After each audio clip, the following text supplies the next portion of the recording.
ngithi nganza kwethu ekuhambeni kwethu ekusizeni abantu nomfowethu uMkhwanazi wethuleleni foundation sesabona ukubaluleka ukuthi afinyelele khona kuqala mhlawumbe ukusithintayo nathi njengoba silwa nje silwela indaba zabasebenzi emafemini nokuhlukumezeka kwabantu with the labor enforcement unlawful labor laws that are being violated in the workplace. Sikwazi ukuthi mayilethela uma cases mina nami eyimene ngibhekana nazo ezimthintayo ngoba umkhakha abhekene nabo kakhulu one challenge eNingizimu Afrika ilomkhakha la kudama healthy matters are within our society anga addressekile futhi athathwe njengehlazo agcine ebulala abantu elimaza abantu. Ngiye ngathintwa ke umama ongizalayo lenkandla la engithinta ngodaba lwengane no 17 years bekade ihlolwa eGoli mayihlolwa eGoli intombi le intombi into ihamba umhlanga phinda yehla yaze emakhaya yahlolwa khona njengoba bisifunda khona emakhaya cha bayihlole komama behambe nayo imkhakha kodwa uthema ngabe ke kufika esigabeni la ihlola khona umama wayesethola okungajwayelekile buka ke ukuthi sikhuluma ngomuntu ono more than 30 years ewunomehlo elungisa isizwe sawuphunga namageba ngaphansi kwesiloko uDlongombane. Into eyenzekile ke ushilo ukuthi cha ubona ngakujwayele ngoba kuvaleke yonke indawo na indawo ngabe ivulekile ingane futhi no 17 years ayithombile okudala ke inkinga eziningi lokho ingane engagcina isizibulala noma kufika la igana khona ibizwe ngenyumba noma kube nezinkinga zokucwaseka ngoba ke iyafika esigabeni sokuthi izwe ukuthi ngabe mhlambe ngabe iya ensukwini zayo kodwa ngenxa ukuthi kuvaleke yonke indawo igcine engakwazi ukuthi eke iye ensukwini zayo. Thatha lolu daba ke ngase ngithi alilethe kubaba uShamase eke ngoba akwazi ukulandelela eke nomongo walo nezinkinga azaziyo noShamase asebhekane nazo ekusizeni abafowethu abanjengoNtando ekusizeni abanye abafowethu abaxakekile abanezisende engajwayelekile eke yithathwa ukuthi mhlawumbe ulale nomfazi womuntu kanti cha okunye kuyisifo nje esijwayelekile.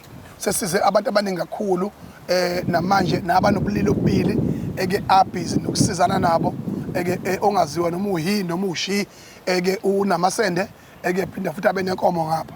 Konke lokho izimo ezimcayi umphakathi wethu ogqibayo uthi ziyihlazo ekodwa ubaba uShamase abhekana nazo.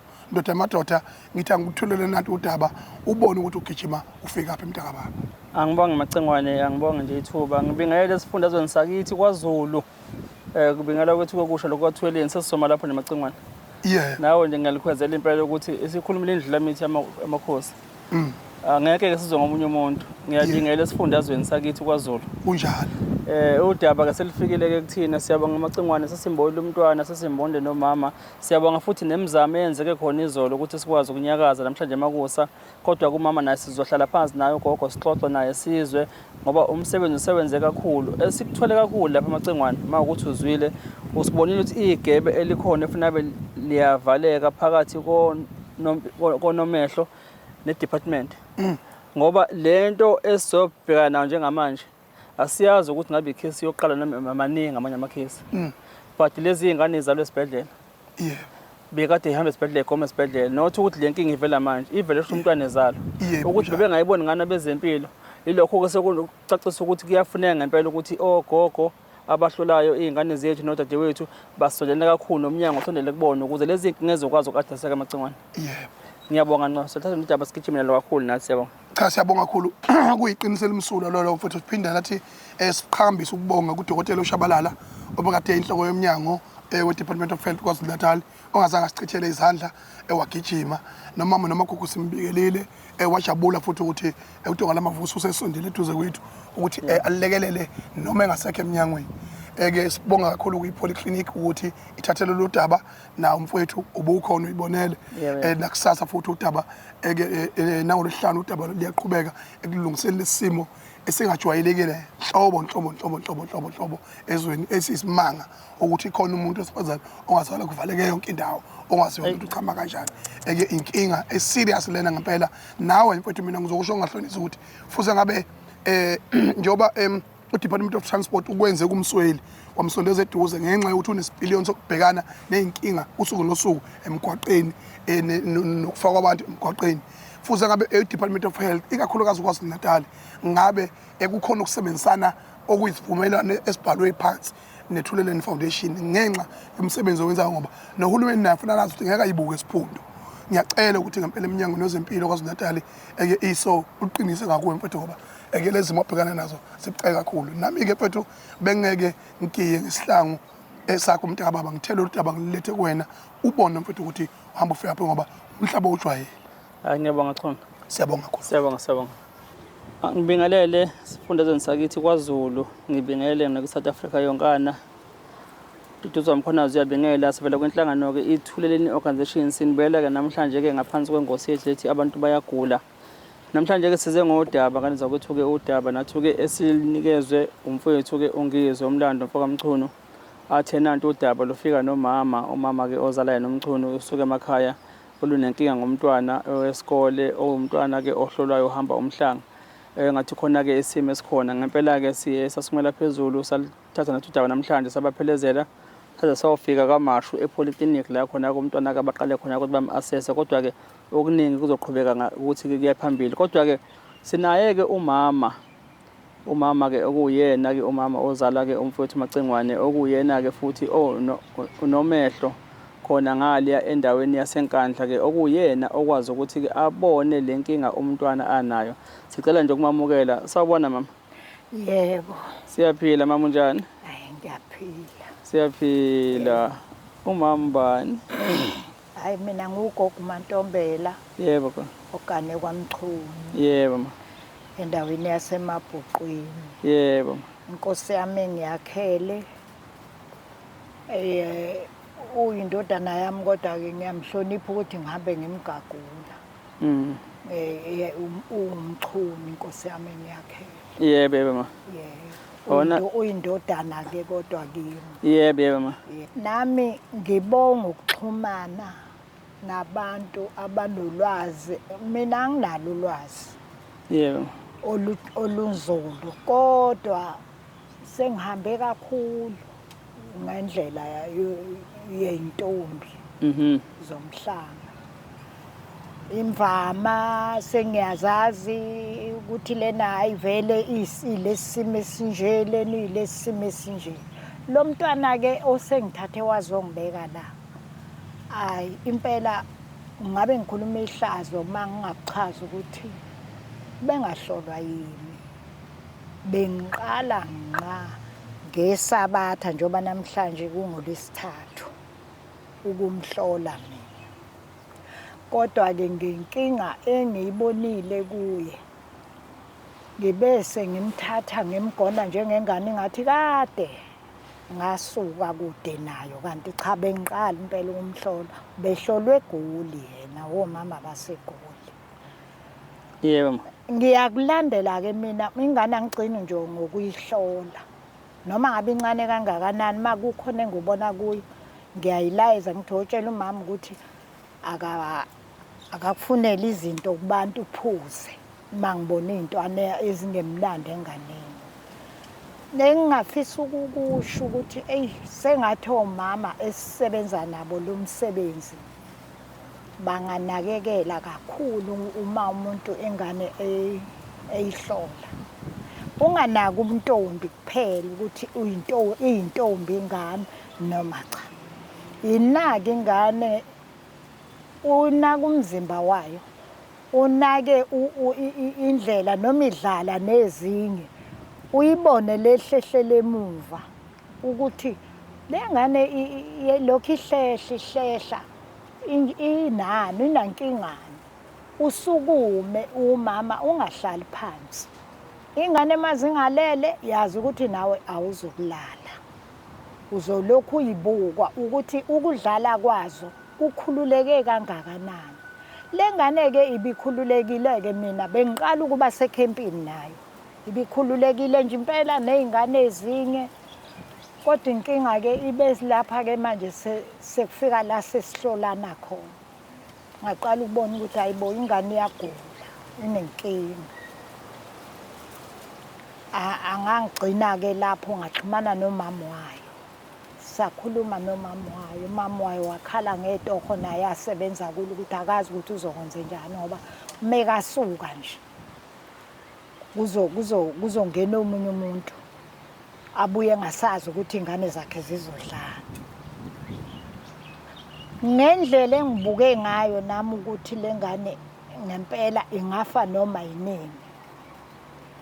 Ina 17 years iphila nalesi simo eyiso. Ngiyibuze ukuthi emzimbeni wakho impawu zini ozizwayo. Ingichazeleke ingane impawu ezizwayo. Ngibone mina ukuthi lengane sekuseduze ukufa kuyo. Nakube ngingedokotela. Kodwa nje ngibone iyaphila igazi layo lihle alikhombisi kodwa baningi abantu abafa benjalo. Ukuthi ngoba kade emhle nje uzwe kuthiwa akasekho. Kanti intwana encane binganakekile. Ngiyafisa ukuthi omama abasebenza lo msebenzi nami engiwenzayo ngempela bayinake izingane. Ungakhathali umama uze uqoqa izingane zabantu, ukhathale uhlale phansi, ungasukumi uyizungeze uyibuke. Ngokusizana-ke nami nabantu engibambisene nabo kulo msebenzi ey'nganeni ngoba angicinanga ngokuyibona ngedwa le ngane, bengiqala ukuyibona. Ngibize omunye umama obeseduze kwami owumaXuku esisebenza naye ngathi mina awubuke le ngane. Wayibuka ingane washa amagama nami engiwashile. Ngase ngithula. Ngase ngithi kulungile ntombazane yami. Vuka sengiyibuzile ukuthi emzimbeni wakho yiziphi impawu ozizwayo yangitshela. Ngathula-ke inhliziyo yami yababuhlungu ngoba manje lengane vele mina ngiyaqala ukuthi ingene ithi shike manje elayinini wami isahlangana nayo ivakasha nayo ngoJulayi. Inkosi yakwaXulu yayiyenza umhlonyana wengane yayo. Ngiyacela lengane ukuhamba nami ngase ngithi mina ayikulungile mawunayo imali yokugibela ngoba nathi siyakhokha. Sahamba-ke nayo. Yafike yahlolwa futhi. Abashongo lutho omama bayihlolayo ngoba ngihlolanga mina ngangigula ngingaphilile. Ngathi ngengikwazi angangahlola. Bayihlola omama ngabheka futhi ngalandela ngoba phela nami ingane engingahlali nayo angikaze ngiyihlole futhi. Ngayilandela ngabona ayivuka. Kanti ingane inenkinga. Esingithatheke yaze yazongibeka la-ke. Nakhona futhi nami ingqondo yami ibihlile. Kwawunobhala wami ongibhalelayo ey'nganeni othi mama uyabona yini ukuthi sizongena ehlazweni na? Ingane izofa siyibonile ukuthi iyagula. Awuxhumane nobhuti ungizwe ukuthi akukho yini angasisiza ngakho. Mina ngesikhathi ngikhuluma nonina wayo ngakhuluma ingqondo yami yayisekuthenini ngizoya nayo esibhedlela eKhombe. Ngike ngiyoyikhalela khona ukuthi bangengisize yini. Bakhomba usuku oluseduze ngoba uthi uma wayo eGoli wayisa kodokotela. Bakhomba usuku olukude ngendlela eyisimanga. Uthi wavele waphelelwa amandla wayeka. Wahlala phansi. Akangabe saqhubeka ngoba manje wabuka le date wabona ukuthi le date ngeke izimsize ngalutho. Akwangagcina-ke lapho-ke ngagcina ngimfonela-ke ungizwe ngithi hey nginenkinga la nginengane engigulelayo. Ngimchazele-ke impawu zengane. Ngiyibeke nje kuye zinjengoba zinjalo. Hayi-ke wayesethi hayi mama gibela nayo uze la eThekwini. Ngizozama nami ukuxhumana nabantu engibambisene nabo ukuthi singezame yini indlela eyaphambili. ngaze ngafika-ke lana ngempela nengane ngagibela ngafika nayo. Cha Nkosi yami, ngemukeleke ngezandla ezimhlophe nengane. Bangemukele ngezandla ezimhlophe, bangihambisa ePholi nengane. Kwaphuma udokotela wakhona wayithatha wahamba nayo isikhathi eside ehambe nayo. Wabuya lapho eseyenzela incwadi yokuthi iye eKing Edward. Esemhlonzile udokotela ezoya kuye. Engikholwa ukuthi lengane ke manje isiseduze kwempilo. Ngoba leli gazi belinukela umzimba emakhaleni kuphi.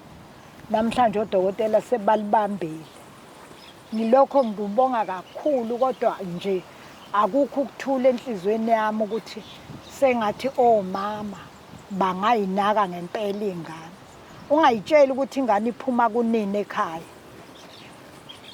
Inaka ingane ma ifika ize kuwe emhlolweni ngoba ngelinye ilanga iyofika ifele khona lapha enkundleni enihlolela kuyo ingane. Kanti ukufo kade kwayiqala. Bese kuthiwa esethe omunye umama mina yami ingane ngeke iye lapha. Ingane kabani ifike yafela khona. Kanti ingane kade yagula ubungalinakile wena mama. Ubuka umhlolo kuphela. Ubuka ukuthi hayi ayinalutho kanti ingane iyagula inotho. Nginethemba elikhulu ngendlela engihambe ngayo ngafika la ukuthi lengane izophila. Nayo ibe intombi njengezinye intombi. Yona ibidlala impela yenza konke ebusuku nezinye izingane ingenankinga ifundisa nayo ngoba phela ikhulile ina 17 iminyaka. Kodwa khona ngabona ukuthi hayi konke kwenzayo kuyize ingafa noma yinini. Ngahamba ke njengoba sengize ngafika lapha. Ngizovuka ke ngoLesihlanu ngihambe nayo ngiye eKing Edward ke lengane kulo dokotela abamhlonzile ukuthi ke uyena ke ozoyibona lengane. Ngoba nabo babonile ukuthi idinga ukuthi ngempela ibe kudokotela. Ngiyabonga. Uma nje mama ungathi mhlambe owasakhela isithombe kumuntu osekhaya ukuthi ke inkingani lesenganeni. Njengoba nakusokhuluma negazi ukuthi nikolwa na igazi kumuntu olalele no futhi ukunderstand ukuthi yini inkinga. Inkinga esenganeni ayizange ikhule ngokwesintu. Bingakakhuli ngokwesintu. Isidlule bangeni lokuba ingane zamanje zikhula zino 13. Ngeke ngize ngushaye mina ngushayile khona lokho. Ukuthi yindaba wena ukhuluma uncane kangaka. Lokho kwathi ukuthomba. Yebo. Okay. NgesiZulu sithi ukukhula. Yebo mama. Yileyo nto ebingafikile kuyo ke manje ezodala ukuthi igazi liqhume emadlebeni, liqhume emakhaleni, liqhume yonke indawo. Akusemnandi ke lapho. Okay. And futhi ibingekho kwayona indawo elingaphuma kuyo. Ngoba nokuchama ngazi ukuthi bechama kanjani. Yona ishilo yathi hayi wegogo ngiyachama nje kahle futhi akunankinga. Kodwa manje mina akunginelisi ngoba angikubonanga kahle konke lokho. Njengekuthi engikubone kwezinye izingane. Yeah. Ingane iyachama la. Futhi ke umuntu wesifazane la chama khona yila mensa khona futhi. Yebo. Isango linye la lento. Yeah. Kodwa bukwazi umchamo ukuphuma angazi ngandlelani nami ngendlela engibuke ngayo angazi uyebo udokotela nami akangitshelanga lutho. Kodwa kodwa hayi ngadideka mina. Yebo ma. Ngoba angibonanga lutho. Enganeni impawu nje zokuthi nakhula umuntu wesifazane udalwe kanje unezinyama lezi nyama bese iqhekezeka ikhanda ubuntu bakhe manje mawuphenya la ebuntwini bakhe ungaboni lutho kube fine. Yeah. Uyayibona leyo nto Yebo. ayimnandi ke leyo nto. Oh yeah. Ngoba thina into esikholelwa kuyo sikholela iyiso lengane. Yeah. Ulibone ukuthi awunanti azimi ngokufana ingane. Enye ikhona bake bathoma bayithwalo abanye omama beza nayo kithi bathi hayi lengane asiyiboni kahle. Sibone ngathi khona ekwenzayo. Hawu injani na? Hayi ingane nembobo njengakho. Hawu. Hayi sayibheka ingane. Hayi ingane ayinalutho. Phela lembobo iyabonakala makukhona okuyiphazamisayo. Idaliwe. Yeah. Nantiso. Nayi incingcilizayo esophakathi. Okuyilona elifunwa umkhwenyana ezolobola. Yeah. Likhona. Ubuka kona leyo. Uyibuke lembobo. Ulibone iso lentombi. Yebo. Yebo. Udaliwe ngalendlela adalwe ngayo. Cha siyabonga nje nokuba umzali nokuba ugogo nje endaweni yaseNkandla. Siyazi iNkandla lapha engazuthi ke yenza kahle efundweni. Yikho nje bekwazi nokususa izingane kude abazali beyilethe eNkandla ngoba bayazi ukuthi eNkandla kusakhona isintu nobuntu bayaphila abantu bakhona. Maye kwazi ngisho umzali esegoli kodwa akwazi ukuthi akuthembe ngoba lengane akuyona yaseNkandla lengane. Isuka le egoli. Isuke egoli eyangale kwaXobanyawo. Yeah. Ngicabanga ukuthi baphethwe inquthu bona. Yebo yebo. Enkandla kahle kuyasetshenzwa ngoba mina nje ngangihlalele ekhaya ngalandwa umfana wakwaSibiya lokuthu somlomo. Wangilandela onomehlo wabaqoqa ngapha nangapha wababeka la wathi we mama ngifuna kuphilwe kule ndawo. Yeah. Manje ke bengingasenazi inamba zakhe ngabe ngimfonela. Ngiyazi ukuthi lokho enikwenze kimi ubezokwenza. Yebo yebo. Bezokwenza. Manje kwasho ukuthi inamba zakhe nami angisena azikho zafa nefoni. Yeah. Yasetshenzwa kuyafundwa Yeah. le ndawo kakhulu ayi kancane akulalwa nje. Yebo. Uhanje ubusuku nemini ingane ifunda. Hayi siyabonga nje mama ithuba nokuthi sikubone nathi. Size sikubone namhlanje. Ungasixoxela nje sikuphi simhlebe. Wayenjani ukuhlupha esamncane? Njengoba esihlupha la eThekwini. Ehlupha izwe lonke leli. Wayenjani ukuhlupha? Hayi kuthi ngangishaya mina. Yebo. Wayifike selunge kabi kimi. Yebo ma. Cha wayifike nje selunge kabi. Khona no anti wakho kane ngapha emzini mkhulu. Ehhe. Wayeyifaka ke induku. Yebo. Uyayazi nje impela induku yakhe kakhulu. Yebo. Cha ekhaya ube sikebengu angisho njalo. Besigebengu. Ngoba ubungeke umphikele intweni eziningi. Edlale onele bona ukuthi mhlambe mayikubona eqala uzogijima ekhaya mhlambe aqoqa amabhoda awashe ashanyele endlini ufika uthi nayi ingane right kanti uyo bebahola phambili lapha Njengoba manje hola nje emabhinqeni la. Futhi ngithi impela ezokulungile ikhona ke emfuzile efunda lapha eBizimali.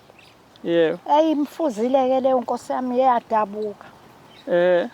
Hayi ifunda le eBizimali. Ilunga ihlonipha into ongazi uyibone. Yebo. Baye babu. Hamba wena uzodela. Ngibona ukuthi mina ke le hayi imfuzile ngempela. Okusho ukuthi ukuhola into azalwe nayo le. Ekuba umholi macengwane. Iyangazi. Ngoba lesi siphiwo nazi phela siyamlandela. Futhi uyaqhakamba la khona ukuthi ngempela uyahola. Empeleni. Wazalwa eziphathele into zakhe. Yebo. Kuninga ekuphethe zalo. Amzalelanga esibhedlela. Ngase ngishonele kakhulu abantwana. Yayisingicela ke inkosi yasephakameni le esengasekho. Yabhala incwadi yabhalela umamezala wami. Yangicela ukuthi icela ngibuye ngizolinda. Ngabuya-ke wakhononda kodwa umama izala wathi ayi angiboni ukuthi khona ingane usayoyithola mina ngoba iy'ngane zonke sey'cekeleke phansi. Kwakusele umfana wami oyedwa omdala naye engasahlala ekhaya sengamlahla kubhuti. Ngahlala-ke la epharameni-ke ngathola yena-ko obe wokuqala. Ngamtetela endlini edokodweni sithi amadokodo. Ngathi ubaba akagijima angifunele imoto. Uthe safuna imoto ngabona ukuthi hhayi ngeke isangifica. Ngathi akangithintela amakhosikazi eze ngibe nawo. Angena ogogo abathathu. Nganele ingane ngayiteta labo ogogo esikhundleni sokuthi bayixoshe baphuma babaleka. Ngaze ngayixoshela ngakuxosha ngakubamba. Bona ukuthi manje phela kuzoze kuxhilwe udoti. Ngakubamba ngakuthi amandla manje awekho. Sebebalekile labo gogo bathi yena sikaze simbone umuntu ezala isangoma. Hawu. Angumuntu ezozala isangoma nokwenza wasizala iphakameni. Wayenqambile ungizwe nqwambile wehla kuze kuphume. Wayeseba khona ibhamuze lenyongo kwase kuzoba khona elinye ibhamuze ekhanda. Wazala ethwele nje kakhulu hayi kancane. Yento ngibukeke mina ngithi mina ayikushadi yonke lento ayenzayo yiyo la ethwele. Oh nani niyambona ekhaya lapha ehlanye. Esigijimisa la eThekwini. Hayi. Sangahlala ngilindile. Basha abazukulu nangu malume ngapi nabashana. Hayi. Sengahlala ngilindile. Ngithi Nkosi ngiphi isibindi namhla sekuthiwa usefile. Kodwa izwe liyamthanda ma. Hayi. Nanokuthi iqiniso uyalimela yabo. Hayi. Yebo no siyabonga nje mawami ukubona yabo sibonge nje nesibindi sakho nje nawe ukumela nje iqiniso nami ngiyabonga nje ngibonge nasenkosini yakithi. Yebo ma. Undaba ezitha ngoba ngimbikele ngiza la. Angihambi ngoba into yokuhlola izingane akusiyona yami. Into yesizwe. Ngimbikelile ngathi ngiyahamba kodwa nengane engihamba nayo akusiyingane engisuka nayo phansi ngokuyihlola. Bengiqala ukuyihlola kodwa manje ngenkinga engiyibonile ngibona ukuthi ayi ngiyophatheka kabi makuthiwa lengane isihambile emhlabeni ngibe kukhona engakubona kuyo. Yebo. Ngisayozama izaba ngapha eThekwini. Wathi ayihamba mama uthi mama ke ke. Yebo. Hayi siyabonga mama. Siyabonga nje ma. South Africa nalokuthi abake besize ngalo ke namhlanje la kumama. But umntwana kukhona sizokhuluma naye nje simuzwe nje impilo. But ke ngenxa yokuthi phela umntwana usamncane sizomvikela futhi nesithunzi sakhe ngeke siveze ubuso bakhe. Sizokhuluma mhlawumbe lo mzuzu nje emibili emithathu sizizwe nje ukuthi uzizwa kanjani egazini lento mhlawumbe ufila kanjani ngayo. Ngabonta ngabakhe ibona ke bamtreata kanjani uyabatshela yini noma uyaxoxa yini ngayo kubona noma mhlawumbe into nje mhlawumbe azaziyena ukuthi ke unesimo esinjengalesi abhekene naso. Siyabonga ma. South Africa njengoba sibheke sasho ukuthi somukela ke umntwana ke siyacela ukuthi ke sike sithi uxoxa naye. Sawubona sisi? Yebo. Kunjani? Ngiyaphila. Ngiyaphila. Ongathuki sifuse wayini, alright? Uyawazi umoya weTheku? Yebo. Uyakwazi ulwandle? Ngingamcela umalume ungezani hambise nogogo. Mengena nkinga ugogo. Wena uyasho umalume ungeza ujona ukwi-vacation la lokho uthi abantu uthi hey ngiseThekwini la nginosiba Yebo. Alright ma. Yebo. Okay, ufunda grade ba? Ufunda grade 11. Okay, uqale enkandla ufike nini? Ngifike kulo nyaka. Oh, ufunde eGoli? So sasibuye clinic now. Ukubona idokotela? Cha sifisa ukuzwa nesisi wami noma singeke singene in details. Uzizwa kanjani unjani? Ngiyasaba. Ngiyasaba. Thukile. Uyasaba namhlanje? Ngosuku lwangolesihlanu nje ngithukele. Okay. Ngawe ubuzwane emzimbeni wakho nje ever since wazalwa uqala uhlolwa na ukhula bekwenzakalani? Bengizizwa ngi-right until mhlampe ngangino-13 qala ukuzwa ama-cramp mara benginganaki ngicabanga ukuthi ngisuke ngiphethwe yisisu. Yeah, mara as time goes by ngatshela ugogo ukuthi gogo yazi inyanga nenyanga khona into engiyizwayo. Ugogo wacabanga ukuthi hhayi mhlampe azange azanaki. Kwangigulisa ngihlezi ngiphethwe ikhanda. Umama wazwa ngisekliniki. Ekliniki bathi nginenkinga. Wangisa kudokotela, udokotela washo ukuthi hayi inkinga isona so. Umama azange sayinaka indaba yalapho wabuya waza la ekhaya. Ngasala mina eGoli nogogo. Kwathi uya umtshela ugogo ukuthi ingane yaqhubeka iba nenkinga kakhulu ngoba isithi inukelwa nayo igazi. Wabuya umama waphindwa ngiphindisela khona ekliniki bangisa esibhedlela. Esibhedlela basenzela i-date ekude wathi umama hayi ngcono silinde ngoba vele ngiseyingane mhlampe kuzokwenzeka because bangibhukhela i-date abangibhukhela ngayo ngangibhala ngalelo langa. Wathi mama ngiyangikwazi vele ukuya. Sasisahlala-ke until December ngaba nazo lezo inkinga. Umama wangisa kumuntu bangifaka intambo bangenzela imbiza nani ngicabanga ukuthi mhlampe kuzosizakala. Manje ngiyabona lesiya kuba worse. Manje shuthi intambo uyifakela mali? Hayi intambo vele zixhumene nanomoya. Okay, yes after ufake intambo but lokho okuyikhona kuyinkinga emzimbeni wakho kubanga noshintsho khona? Kuvele kwaba worse nje. So abangani bakho bebazi ubatshela mhlawumbe ingane eseduze nawe ukuthi unenkinga ukuthi? Yeah, bebazi abangani bami. Yeah. Bazi babo abanye bebahleka bathi yochomi yayibe neyakhe inzima. Yochomi wadifi ngabe nabantwana bahleka maka obengithi umngane wami straight back I understand inkinga yakhona. Yeah. Because laba abanye bebahleka nje yabo nami ngithatha as a joke nginganaki. But after ufike enkandla nangokugogo sonogogo enkandla manje? Sonomngane omusha. Ushilo uthi ngizovela abangani niyahlula. Uzizwa kanjani ukugogo sekwazi ukuthi ayi pick up inkinga yakho? Waze wahamba namhlanje uzokubeka eThekwini sesibuya nakudokotela. Ngizizwa ngikhululekile ukuthi ekugcineni ngithola usizo. Bonga nangigogo phambi kwakho.